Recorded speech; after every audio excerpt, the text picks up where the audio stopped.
Hi everyone, welcome to Diana's Corner. This is actually a cook with me video. So we'll be cooking ogbono with okra soup. So in a clean pot, I added the meat I'll be using and I seasoned it with pepper, onions, salt and seasoning powder. I covered it and allowed it to cook for like 10 to 15 minutes because this is chicken and it's very soft.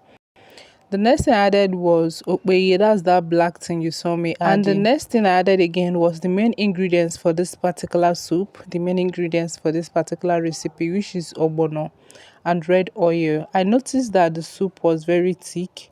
I have to add extra water.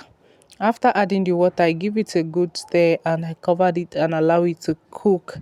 After allowing it to cook for some minutes, I added crayfish and okra. Like, I love seeing enough okra, or should I say I love having enough okra in my okra and ogbono soup. I give it a good mix, and this time around my soup just have something like 5 minutes to be ready. After 5 minutes, I checked up on the soup and our ogbono and okra soup is ready. Tell me, have you tried out this particular recipe? Let us know that on the comment section, and please do not forget to subscribe, like, share the video and leave a comment.